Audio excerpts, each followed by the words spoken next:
জয় কি ভারত থেকে দল গোছাবেন? দিল্লিতে শেখ হাসিনার সঙ্গে জয়ের সাক্ষাৎ। চীন সফরে বিএনপির উচ্চ পর্যায়ের প্রতিনিধি দল, নেতৃত্বে মির্জা ফখরুল।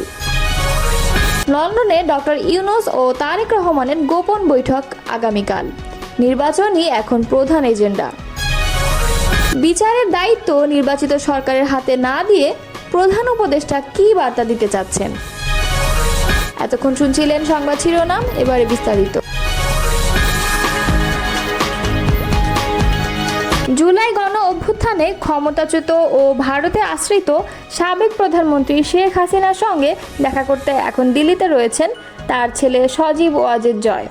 কোরবানি ঈদের আগের দিন গত 6 জুন জয় ভারতে আসেন এবং মায়ের সঙ্গে ঈদ করেন। জুলাই গণ অভ্যুত্থানে আওয়ামী লীগের দীর্ঘ শাসনের পতনের পর এই প্রথম ছেলের সঙ্গে দেখা হলো শেখ হাসিনার। ভারতের নিরাপত্তা এজেন্সিগুলোর একাধিক সূত্র এবং ভারতে বসবাসরত বাংলাদেশ আওয়ামী লীগের একাধিক শীর্ষ নেতা বিবিসি বাংলাকে এসব তথ্য নিশ্চিত করেন। তবে দিল্লিতে অবস্থানরত বোন সাইমা ওয়াজেদ পুতুলের সঙ্গে জয়ের দেখা হয়েছে কিনা সেটি নিশ্চিত করেনি সূত্র। বিবিসি বাংলার প্রতিবেদনের অনুশিরোনামে সজীব ওয়াজেদ জয় ভারতে অবস্থান করে সেখানে পলাতক আওয়ামী লীগের নেতাদের সঙ্গে যোগাযোগ এবং দলীয় কার্যক্রম চালাবেন কিনা এমন একটা প্রশ্ন উঠেছে। তাতে বলা হয়, জয়ের এই সফর যতটা না রাজনৈতিক তার চেয়ে বেশি পারিবারিক। মায়ের সঙ্গে ঈদ উদযাপনের জন্যই ভারতে গেছেন জয়। বাংলাদেশে কার্যক্রম নিষিদ্ধ আওয়ামী লীগের নেতাদের উদ্ধৃত করে প্রতিবেদনে বলা হয়, সজীব ওয়াজেদ জয় সম্প্রতি যুক্তরাষ্ট্রের পাসপোর্ট হাতে পাওয়ার কয়েকদিন আগে যুক্তরাষ্ট্রের গ্রিন কার্ড পান। গ্রিন কার্ড পাওয়ার পর থেকে তার ভারত ভ্রমণ নিয়ে আলোচনা চলছিল। ভারতীয় নিরাপত্তা এজেন্সিগুলো সূত্র জানানো যাচ্ছে যে প্রাথমিকভাবে মাস কয়েক পর জয়ের ভারতে যাওয়ার কথা ছিল। দেশটির পররাষ্ট্র মন্ত্রণালয়ও তার ভারতে যাওয়ার ব্যাপারে সবুজ সংকেত দিয়েছিল। তবে সেই সফরে এগিয়ে এনে 6 জুন দিল্লিতে যান সজীব ওয়াজেদ জয়। নিরাপত্তা এজেন্সি সূত্রগুলো বলছে, বিমানবন্দর থেকে যথাযথ নিরাপত্তা দিয়েই তাকে পৌঁছে দেওয়া হয় শেখ হাসিনার গোপন ঠিকানায়। সেখানে শেখ রেহানাও রয়েছে। ভিআইপিদের যেভাবে পাইলট কার সহ সামরিক পোশাক পরিহিত নিরাপত্তা রক্ষীদের ঘেরা টোপে নিয়ে যাওয়া হয়, ঠিক সেভাবে সজীব ওয়াজেদ জয়কে বিমানবন্দর থেকে নেওয়া হয়নি। তবে কড়া নিরাপত্তা ছিল, আর পুরোটাই করা হয়েছে অত্যন্ত গোপনে।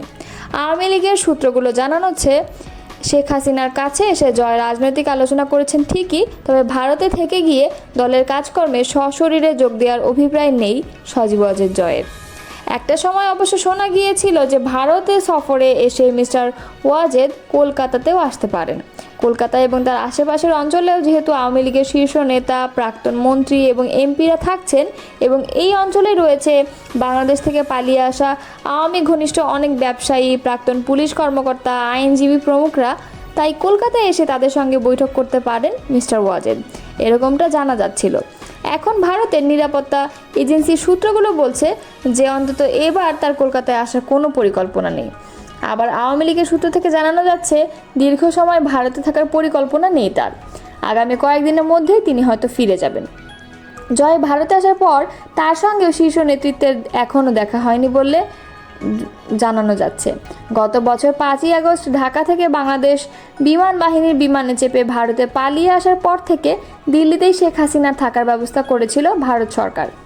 প্রথম 2-4 দিন শেখ হাসিনা ও তার বোন শেখ রেহানাকে রাখা হয়েছিল দিল্লির উপকণ্ঠে গজিয়াবাদ হিন্দন বিমান ঘাঁটি টার্মিনাল বিল্ডিংয়ে, যেটি নিয়ন্ত্রণ ও পরিচালনার ভার দেশের বিমান বাহিনীর উপর। ভারতের স্বরাষ্ট্র মন্ত্রণালয়ের এক শীর্ষ কর্মকর্তার তথ্য মতে, movements and visits as little as possible, অর্থাৎ শেখ হাসিনাকে এক জায়গা থেকে আরেক জায়গায় নিয়ে যাওয়া কিংবা তার সঙ্গে অন্যদের দেখা করানোর ব্যবস্থা, এটাও যতটা সম্ভব এড়ানোর চেষ্টা করা হচ্ছে। তবে শেখ হাসিনা মুভমেন্টস বা ভিজিটস যে পুরোপুরি বন্ধ তা নয়। বিএনপির মহাসচিব মির্জা ফখরুল ইসলাম আলমগীরের নেতৃত্বে দলটির একটি উচ্চ পর্যায়ের প্রতিনিধি দল চলতি মাসের শেষ দিকে চীন সফরে যাচ্ছেন। চীন সরকারের আমন্ত্রণে এই সফর অনুষ্ঠিত হতে যাচ্ছে বলে নিশ্চিত করেছেন বিএনপির মিডিয়া সেলের সদস্য সাইরুল কবির খান। জানতে চাইলে সাইরুল কবির খান ঢাকা পোস্টকে জানান, বিএনপির মহাসচিব মির্জা ফখরুল ইসলাম আলমগীর নেতৃত্বে একটি উচ্চ পর্যায়ের প্রতিনিধি দল চলতি মাসের শেষে চীন সফরে যাবেন। সফরটি হচ্ছে চীন সরকারের আমন্ত্রণে। তবে বিএনপির পক্ষ থেকে সফরের নির্দিষ্ট তারিখ, অংশগ্রহণকারী সদস্যদের তালিকা এবং সফরের বিস্তারিত কর্মসূচি এখনও আনুষ্ঠানিকভাবে প্রকাশ করা হয়নি। সফরকালে চীনের কমিউনিস্ট শীর্ষ নেতাদের সঙ্গে বৈঠক, দ্বিপাক্ষিক সম্পর্ক উন্নয়ন এবং রাজনৈতিক অভিজ্ঞতা বিনিময়ে বিষয়গুলো গুরুত্ব পাবে বলেও জানান বিএনপি নেতারা। আরও বলেন, এই সফরের মাধ্যমে বিএনপির আন্তর্জাতিক মিত্র চীনের সঙ্গে সম্পর্ক আরও জোরদার করা হবে। বিশেষ করে সাম্প্রতিক বছরগুলোতে চীন বাংলাদেশ সম্পর্ক নতুন মাত্রা পেয়েছে। বাংলাদেশের অন্যতম বৃহৎ উন্নয়ন সহযোগী হিসেবে পাশে রয়েছে চীন। ফলে দলগত ও আগামী দিনে বিএনপির রাষ্ট্র ক্ষমতায় আসলে চীনের সঙ্গে সম্পর্ক উন্নয়নে এই সফর কাজে লাগবে। এপ্রিল নয়, ফেব্রুয়ারির প্রথমার্ধেই তারিখ নিয়ে সমঝোতা হতে পারে। আলোচনা ব্যর্থ হলে কঠিন সংকটে পড়বে দেশ। জনস্বার্থেই এই ঐতিহাসিক বৈঠকের আলোচনা গোপন রাখার জরুরি অভিমত বিশ্লেষকদের। প্রধান উপদেষ্টা ডক্টর মোহাম্মদ ইউনূসের সঙ্গে বিএনপির ভারপ্রাপ্ত চেয়ারম্যান তারেক রহমানের ঐতিহাসিক বৈঠক হতে যাচ্ছে আগামীকাল শুক্রবার। লন্ডনে প্রধান উপদেষ্টার সঙ্গে ডরচেস্টার হোটেলে বৈঠকটি হবে রুদ্ধদ্বার। স্থানীয় সময়ে সকাল 9টা থেকে 11টা পর্যন্ত 2 ঘন্টার 1-to-1 বৈঠক। এই কারণে বৈঠকের এজেন্ডা নিয়ে জনমনে আরও বেশি চাঞ্চল্য ও উৎসাহ তৈরি হয়েছে। তবে দুই পক্ষের একাধিক নির্ভরযোগ্য সূত্র যুগান্তরকে জানিয়েছে, প্রয়োজনীয় সব বিষয় নিয়ে আলোচনা হবে এবং ইতোমধ্যে দুই তরফ থেকে এই বিষয়ে প্রস্তুতিও সম্পন্ন হয়েছে। তবে বিএনপির পক্ষ থেকে আলোচনার প্রধান বিষয় হবে জাতীয় নির্বাচন সময়ে এগিয়ে আনা। এজন্য সরকার এপ্রিল থেকে সরে এলে বিএনপিও ডিসেম্বর থেকে সরে আসবে। সেক্ষেত্রে ফেব্রুয়ারির প্রথমার্ধে নির্বাচনের সময় নির্ধারণ করায় আলোচনা সমঝোতার প্রধান বিষয় হয়ে দেখা দিতে পারে। এছাড়া চলমান রাজনৈতিক পরিস্থিতি, গুরুত্বপূর্ণ সংস্কার, বিচার, জুলাই চার্টার সহ নানা ইস্যু একে একে আলোচনায় উঠে আসবে। এমনকি নির্বাচিত পরবর্তী সরকারের দায়িত্ব নেওয়ার পর জাতীয় সংসদে অন্তর্বর্তী সরকারের সব কর্মকাণ্ড অনুমোদন দেওয়া সহ এ সংক্রান্ত অনেক কিছু আলোচনায় আসবে বলে বিশ্লেষকদের অনেকে অভিমত দিয়েছেন। একই সঙ্গে তারা মনে করেন, দ্বিপাক্ষিক এ ঐতিহাসিক আলোচনা ব্যর্থ হওয়ার কোনো সুযোগ নেই। কিন্তু যদি ব্যর্থ হয় তাহলে চলমান রাজনীতি সহ অনেক কিছু বিপদগামী হতে পারে।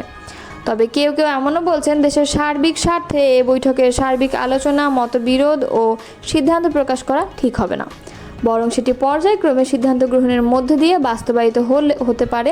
কিন্তু আগে প্রকাশ করা হলে নানামুখী ষড়যন্ত্র বিস্তার লাভ করবে এবং দেশ ও জনস্বার্থের অনেক ভালো উদ্যোগও ভেস্তে যেতে পারে। বিএনপি সিনিয়র যুগ্ম মহাসচিব রুহুল কবির রিজভী বলেন, গোটা জাতি আজ লন্ডনের দিকে তাকিয়ে। বিশ্বাস করি এটি হবে ঐতিহাসিক বৈঠক এবং এই বৈঠকের মাধ্যমে দেশের রাজনীতিতে সুবাতাস বইবে। তিনি বলেন, ইতোমধ্যে ডিসেম্বরে নির্বাচনের যৌক্তিকতা তুলে ধরেছে বিএনপি। যৌক্তিক সময়ে নির্বাচন হবে বলে জাতি প্রত্যাশা করে। আলোচনার মধ্যে দিয়ে নির্বাচন সহ সব সমস্যার সমাধান সম্ভব। বিএনপির দায়িত্বশীল সূত্রগুলো বলছে, শুধু বিএনপি নয়, পুরো জাতি এই বৈঠকের দিকে তাকিয়ে আছে। সাবেক মন্ত্রী ও 12 দলীয় জোটের প্রধান জাতীয় পার্টির চেয়ারম্যান মোস্তফা জামাল হায়দার বলেন, দেশের চলমান রাজনৈতিক পরিস্থিতিতে প্রধান উপদেষ্টা ডক্টর মোহাম্মদ ইউনূস ও বিএনপির ভারপ্রাপ্ত চেয়ারম্যান তারেক রহমানের বৈঠক অত্যন্ত গুরুত্বপূর্ণ। বৈঠকের দিন হোটেলের সামনে অবস্থান নেবেন বিএনপির নেতাকর্মীরা। লন্ডনের একটি সূত্র জানায়, ডক্টর মোহাম্মদ ইউনূস ও তারেক রহমানের বৈঠককে স্বাগত জানিয়ে মঙ্গলবার রাতে সভা করেছে যুক্তরাজ্য বিএনপি। বিএনপি সবসময় ডক্টর ইউনূসের অন্তর্বর্তীকালীন সরকারকে সহযোগিতা করে আসছে।